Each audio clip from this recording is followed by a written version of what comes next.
Okay, my Exceed Sunfire here. So as you can see back here, the main gear back here is broken, the drive gear here.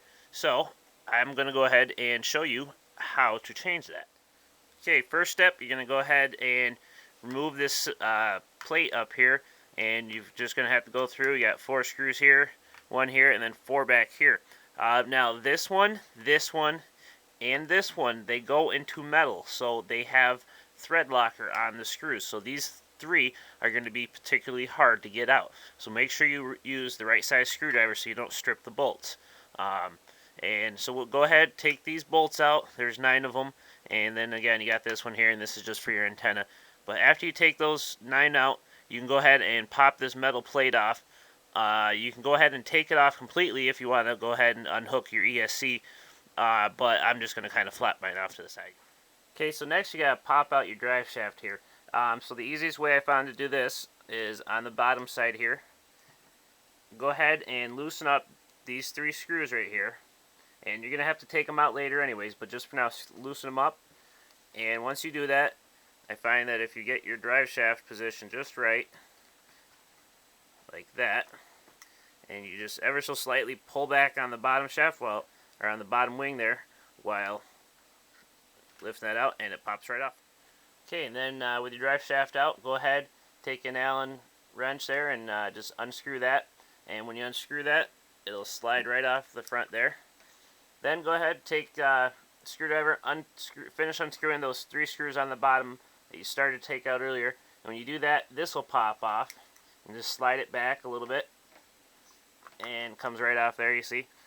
Now at this point, to take the gear off, there's a little E-clip back here. Okay, and then what I was mentioning, there's a little E-clip back here. And to take that off, what I do is I just take a little flathead screwdriver and put it underneath there and carefully lift up. And you see it'll come off. Just make sure you don't lose that there. Then with the E-clip off, on mine there's just a stack of washers. Mine are in no particular order. And go ahead and slide the washers, and like I said, there's a bunch of little ones there. And with that off, you can go ahead, slide your gear off, and go ahead and replace it now. As you can see here, there's a little keyway there, so there's a pin on here. So make sure you don't drop that out of there. And again, so installation is just reverse a disassembly. And that's it. Hope that helped you.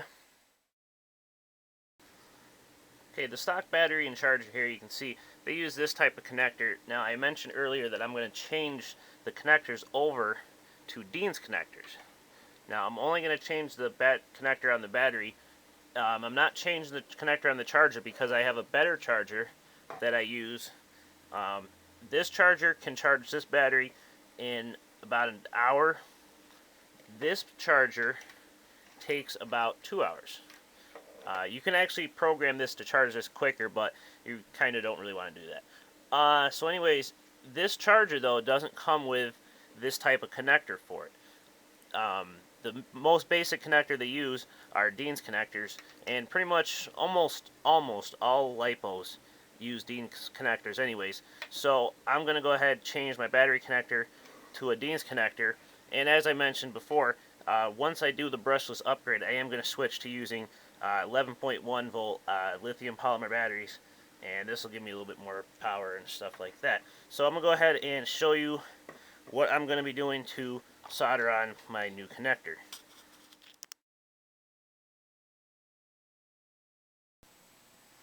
Okay, these are just a little basics of soldering Dean's connectors. Again, I'm going to try to explain this the best I can. If you need a better explanation than what I provide in this video, go to helifreak.com and watch Finless Bob's videos. He is one of the gurus that, if you know my videos, then you definitely need to know his videos. Because I spent a lot of hours watching his videos to get this far. So, back to soldering here.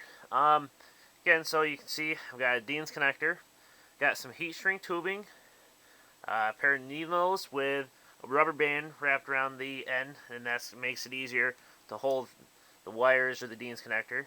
And I've got some 6040 lead solder, and you can see here it is thin. Don't get a roll of the really thick stuff. It takes a lot longer to heat up, And the last thing is a soldering iron, at least a 30 watt. And so I'm going to go ahead and get into soldering here. First thing I'm going to do, you can see that I've got the wire stripped back about 1/4 of an inch. I'm going to go ahead and fill the wires with solder, and that'll get me ready to solder it to that.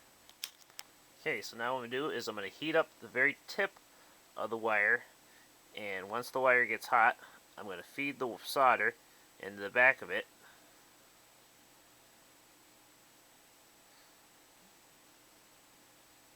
And I'm just going to let it fill in there until it fills the wire up nice and full of solder there. And then I'm going to do the same thing to the other wire. Okay, next step is getting the actual Dean's terminal ready for solder. So what we're going to do is I'm going to put a nice little bead of solder right on here. And you can see there's nothing on there. What I want to do is I just want to put a nice little bead on there so that I have something to solder the wire to. So what I'm going to do is just go heat up the tip of it, and then I'm just going to put a little bit of solder on there and just let it form a little bead there and let it cool.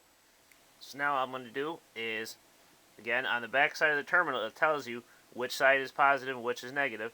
So now what I'm going to do is take the wire, I'm going to place it on top, and then I'm going to put the soldering iron right on top, and it will melt the solder on the wire, and then it will melt the solder on the terminal.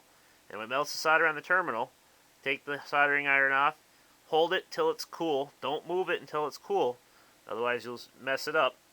And after it's cool, it's all good to go. So now you would slide the heat shrink over it, heat shrink it, and then do the same thing for the other side there.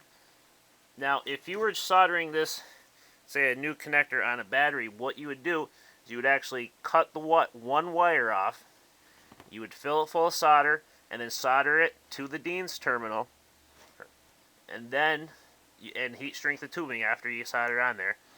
Then go ahead and cut the other wire and go ahead and do it, finish soldering it. You'd only do one wire at a time when you're doing a battery. That way you don't have to worry about the wires touching each other. So again, those are just brief little few tips about soldering Dean's terminals.